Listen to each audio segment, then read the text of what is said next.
अब आगे। दोनों लिफ्ट से नीचे आ चुके थे।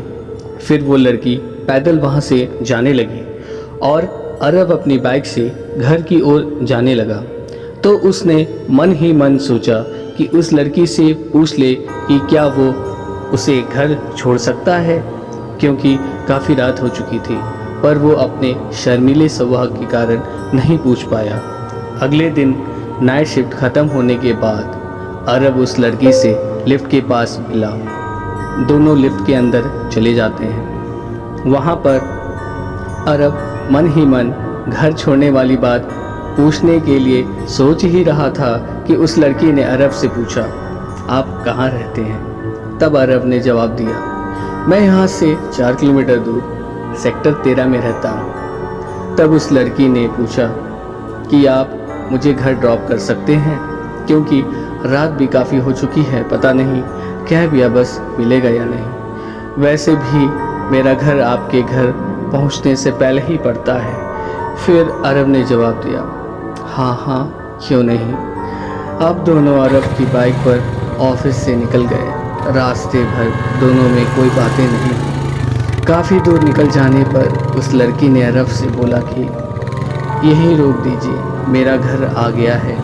अरब ने बाइक रोकी और वो लड़की बाइक से उतरकर अरब को थैंक यू बोली। तब अरब ने जवाब दिया, यू आर वेलकम।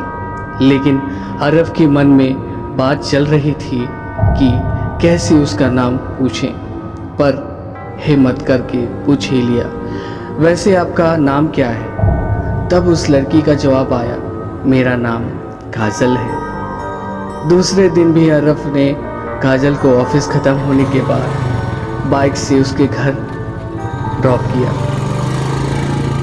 यही सिलसिला रोज चलने लगा। इसी दौरान काजल ने बताया कि वो अरब के ऊपर वाले फ्लोर में काम करती है, लेकिन लिफ्ट वहाँ तक नहीं जाती है, इसलिए वो अरब के फ्लोर में आकर लिफ्ट यूज़ करती है। अरब और काजल के बीच अच्छी दोस्ती हो चुकी थी। एक दिन काजल को ड्रॉप करने के बाद काजल ने अरब को अपना नंबर दिया। उसके बाद अरब अपने घर चला गया। अगले दिन अरब अपना शिफ्ट ख़त्म करने के बाद लिफ्ट के पास काजल का इंतज़ार करने लगा, लेकिन काजल वहाँ नहीं आई। फिर वो नीचे जाकर भी इधर उधर देखने लगा कि कहीं काजल नीचे तो नहीं चली गई। थोड़ी देर इंतज़ार करने के बाद वो अपने घर की ओर निकल गया। घर पहुंचने के बाद उसने काजल को कॉल लगाया। कुछ देर रिंग जाने के बाद किसी औरत ने कॉल उठाया और पूछा, हेलो कौन? अरब ने जवाब दिया, मुझे काजल से बात करनी है। पूछना था कि वो आज ऑफिस क्यों नहीं आई। फिर उस औरत ने बोला कि आप क्या मजाक कर रहे हैं, ऐसा कैसे हो सकता है। उस औरत के इस बात पर अरब को थोड़ा अजीब लगा। तब उसने उस औरत से पूछा कि क्या मतलब कि ऐसा कैसे हो सकता है। तो उस औरत ने बताया, काजल 3 साल पहले ही मर चुकी है। अरब को ये सुनते ही बहुत बड़ा सदमा लगा, मानो उसके पैरों तले जमीन ही खिसक गई हो। घबराते हुए अपनी बाइक निकालकर सीधे काजल की घर गया, जहां वो अक्सर काजल को ड्रॉप करता था। पहुंचते ही दरवाज़ा खटखटाता है। दरवाज़ा के खटखटाते ही औरत दरवाज़ा खोलती है। दरवाज़ा खुलते ही अरब घर के अंदर जाता है। अंदर जाते ही काजल फ़ोटो देखता है, जिस पर फूलों की माला चढ़ी रहती है। उसको कुछ समझ में नहीं आता है। फिर कुछ देर तक बात करने पर उसे पता चलता है कि जिस औरत से उसकी बात हो रही है वो काजल की माँ है। उसकी माँ के द्वारा बताए जाने पर उसको सारी सच्चाई का पता चलता है कि काजल ने अपने ऑफिस के टेरेस से कूदकर अपनी जान दे दी थी। अरब ये बात सुनकर काफ़ी डर चुका था। फिर अरब यह सब सुनकर घर लौट आता है। इस घटना के कारण वो रात भर सो नहीं पाता है और अगले ही दिन उसकी तबीयत बहुत ख़राब हो जाती है। उसकी माँ बाप भी परेशान हो जाते हैं कि अचानक से अरब को क्या हो गया है। फिर अरब को डॉक्टर के पास ले जाते हैं।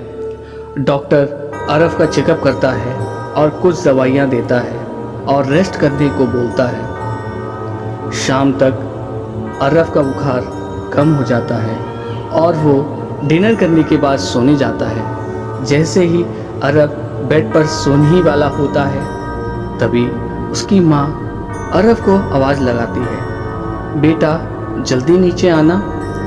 माँ की आवाज़ सुनते ही अरब नीचे जाता है।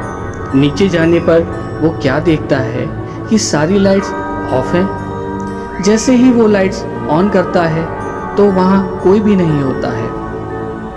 फिर वो अपने माँ बाबा के कमरे में जाता है। वहाँ क्या देखता है कि माँ और बाबा तो सो रहे होते हैं। अरब यह सब देखकर घबरा जाता है। अरब सोचने लगता है कि कहीं उसने सपना तो नहीं देखा। उसके बाद अरब नीचे की सारी लाइट्स ऑफ करने के बाद ऊपर अपने कमरे की ओर जाता है। जैसे ही वो अपने कमरे में पहुंचता है उसके सामने काजल खड़ी दिखती है। ये देखते ही अरब की आंखें फटी की फटी रह जाती हैं। तभी काजल अरब की ओर देखती है और मुस्कुराते हुए कहती है, अरब मुझे घर वापस नहीं करोगी?